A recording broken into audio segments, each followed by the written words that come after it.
अस्सलाम वालेकुम नाजरीन। प्रोग्राम लंदन आई में खुश आमदीद। नाजरीन, दुनिया भर में कोरोना वायरस की जो इंटेंसिटी है वो कम हो रही है, अमवात कम वाक़या हो रही है दिन ब दिन। ये इंतहाई आम बात है, खुशी की खबर है।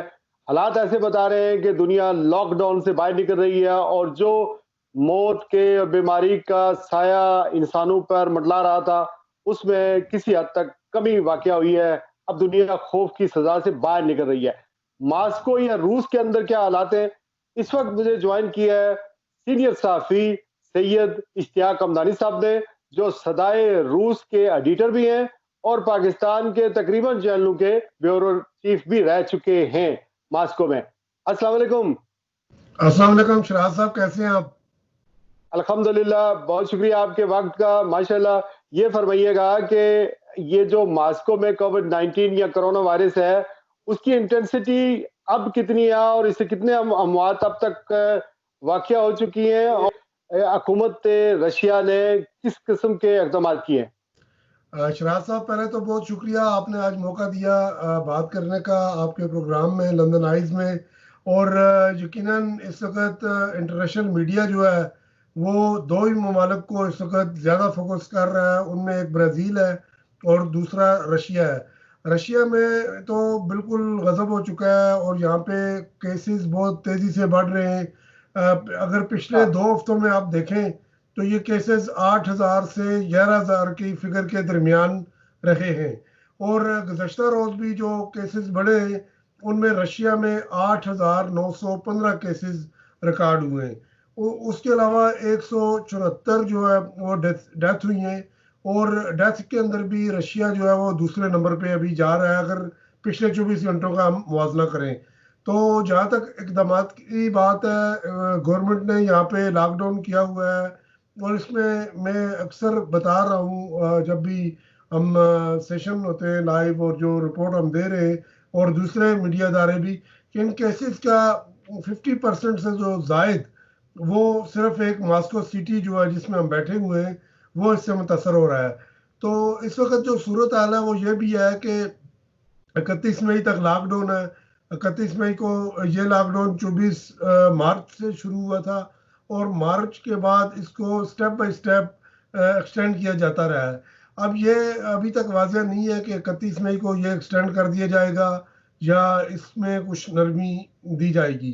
इस वक्त जो सूरत हाल है वो यही है कि जैसे दूसरे ममालिक में गवर्नमेंट ने जो SOPs दिए हैं कि आप ग्लव्स पहने, आप सैनिटाइजर का इस्तेमाल करें, आप खौफ वहां पर ज्यादा अब आ गया चूंकि अमवात ज्यादा हो रही हैं।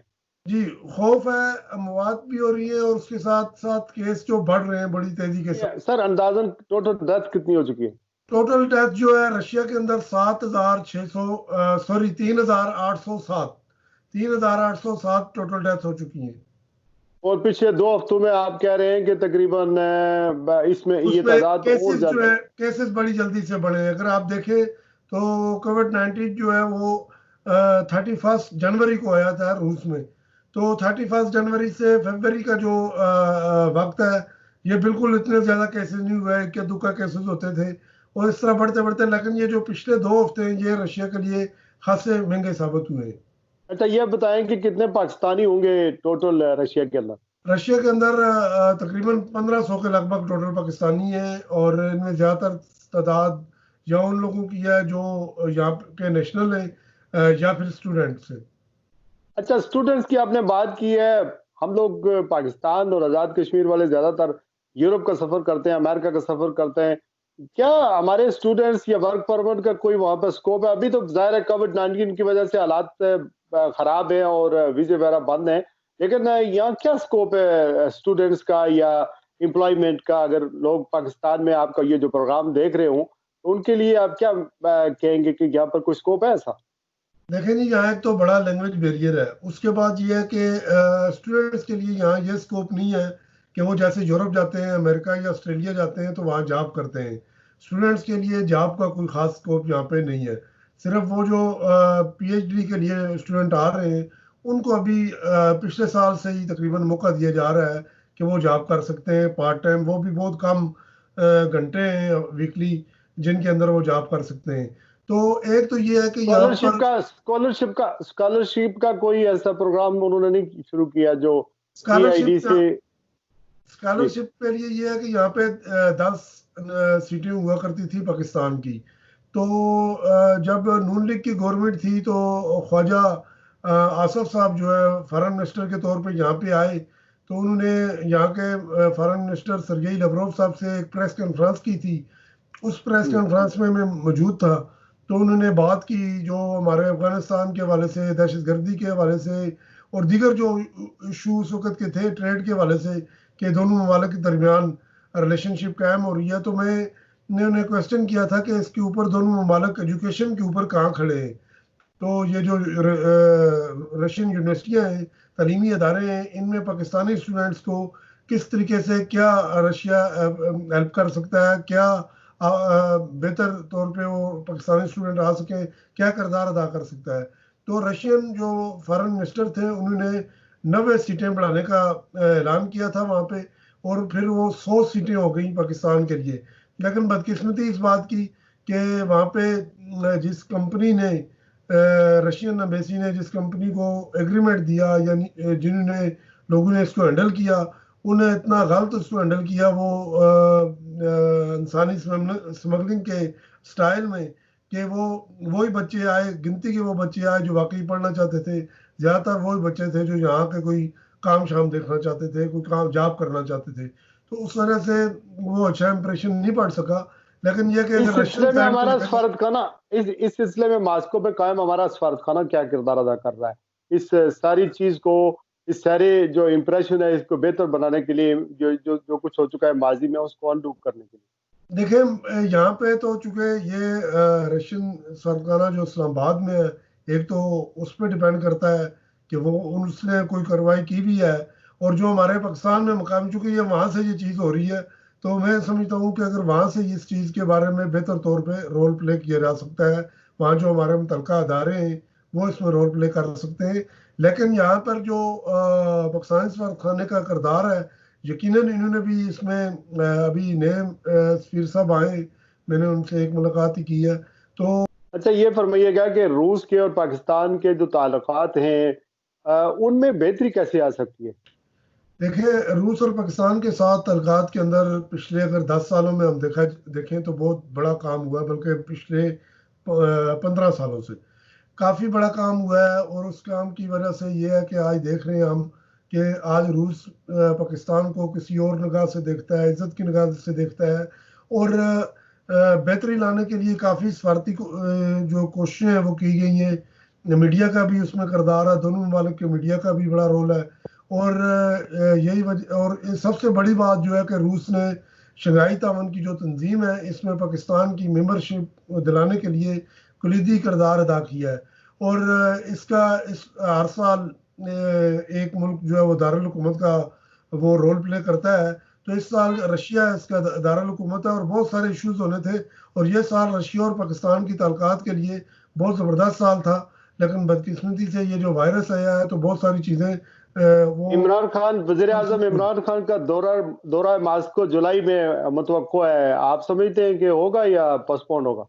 जी, ये दौरा होगा। और चूंकि इस दौरे के हवाले से अभी कल ही मेरी जो सब ऑफिस है क्रेमलिन का, रूसी सदर साहब का, वो वहाँ पे मैंने कॉल की थी, और कल भी उन्होंने यही कहा कि इस दौरे के इंतजामात जो हो रहे हैं, और अभी तक ये 21-22 जुलाई की ये डेट है, और इस डेट में ये दौरा होगा।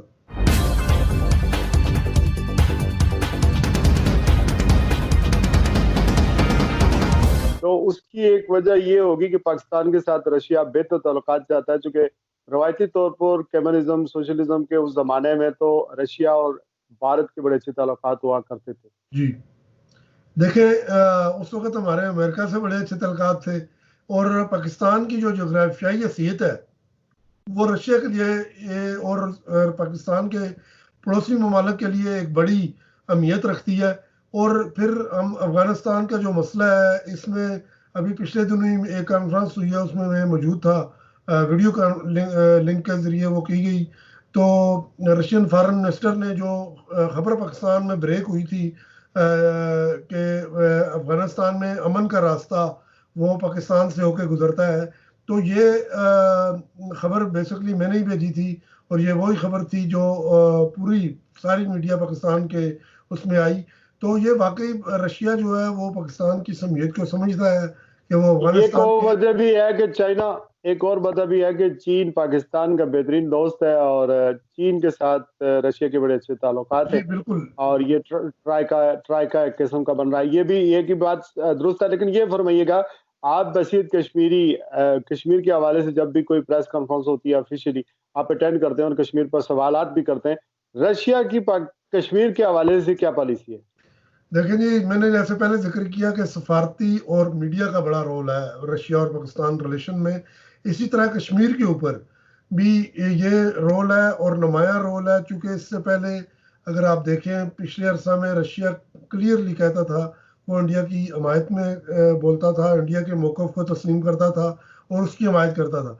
लेकिन अब चूँकि रशिया का जो मौक़िफ़ है वो बैलेंस है, रशिया दोनों ममालिक को पर जोर देता है कि ये दोनों ममालिक इस मसले का हल करें। तो मैं समझता हूँ कि अगर आज हमने रशिया का एक भारत का एक अतादी जो है उसको इस हद तक ले आए अपने सफारती और सियासी जो रिलेशनशिप है उसके ज़रिए, कि वो आज भारत की हमायत नहीं करता बल्कि भारत में जोर देता है कि वो पाकिस्तान के साथ मिलके इस मसले का हल करे। लास्ट क्वेश्चन, पाकिस्तान के मीडिया को आप मॉस्को में बैठे हुए कैसे देख रहे हैं? ये पाकिस्तान के मीडिया में काफ़ी सारे मसाइल हैं, उनमें एक छोटे से वक्त में तो बात नहीं हो सकती। लेकिन अगर रशिया के तनाज़र में देखा जाए तो पाकिस्तानी मीडिया का ज़्यादातर झुकाव है वो यूरोप की तरफ है, ज़्यादातर झुकाव जो है वो अमेरिका की तरफ है। उस वजह से पाकिस्तानी मीडिया किसी हद तक बाज़ चैनल अभी तक वो उस तरह वो रशिया को नहीं ले रहे, और रशिया से खबरें भी नहीं उस तरह ले रहे जिस तरह उनको लेना चाहिए। मैं माली माली मफादात भी है मीडिया का अपने इश्तेहारात, और फिर ये भी देखते हैं कि रेटिंग क्या होगी। कि बिल्कुल, रशिया की लेकिन खबर रशिया देंगे तो देखें, उसकी रेटिंग रशिया कम बड़ा होगी। खुला सा मुल्क है, और ये वो अमेरिका वाली दे दला वाली पॉलिसी तो करता नहीं है। उस वजह से ये है कि पाकिस्तानी मीडिया के शायद इंटरेस्ट में इसलिए भी नहीं ना हो। लेकिन यहाँ पे अहम चीज़ ये है कि पिछले दिनों कोरोना के हवाले से ही जो पीटीवी ने मुझे लाइव लिया अपने एक प्रोग्राम में, तो उसमें उन्होंने क्वेश्चन किया कि ये जो वेस्ट का मीडिया है ये बता रहा है कि ये जो हलाकतें हो रही हैं कोरोना वायरस से, ये रशिया में बहुत ज़्यादा है और रशियन गवर्नमेंट उसको छुपा रही है, उसको जाहिर नहीं कर रही। तो मैंने उनको जवाब दिया कि चूंकि आप लोग सारी जो न्यूज़ हैं वो वेस्ट के मीडिया से लेते हैं, और वेस्ट का और रशिया का तो हमेशा हमेशा से आपस में एक दुश्मनी चली आ रही है। ये आज की नहीं, ये अगर जर्मनी को देखा जाए तो 72 साला पुरानी 75 ईयर्स हो गए इस साल। तो उसके अलावा भी और भी बहुत सारे इशू हैं, सफारती हैं, ट्रेड के हैं, माशी हैं, सारे हैं। इसको तो बेहतर आखिर बनाने की जरूरत है। इसको बेहतर बनाने की जरूरत है। सैयद इश्तियाक हमदानी साहब, आप नो डाउट के वहां पर एक अपना कारोबार करते हैं और इसके साथ साथ जो आप सहाफत करते हैं, हमें अपडेट रखते हैं, दुनिया को अपडेट रखते हैं और जोर देते हैं कि हमेशा पाकिस्तान और रशिया के दरमियान ताल्लुकात इंतहाई स्ट्रांग हो और पाकिस्तानी सफारतकार या पाकिस्तानी गवर्नमेंट इस तरफ भी आए, क्योंकि वहाँ पर पोटेंशियल है, लोगों को नेशनैलिटी मिली हुई है। और इस्लामी नुक्ता नज़र से अगर देखा जाए तो रशिया ने काफ़ी आज़ादियाँ दी हैं, साजिद है, बहुत सारे कारोबार वहाँ लोग कर सकते हैं। शख्सी आज़ादियाँ भी उस तरह की वहाँ पर हासिल हुई हैं। नो डाउट कि आप भी पाकिस्तान के और कश्मीरियों के वहाँ पर सफ़ीर की हैसियत रखते हैं। Well done, thank you very much. बहुत बहुत शुक्रिया शुक्रिया। सर, बहुत शुक्रिया। अस्सलाम वालेकुम।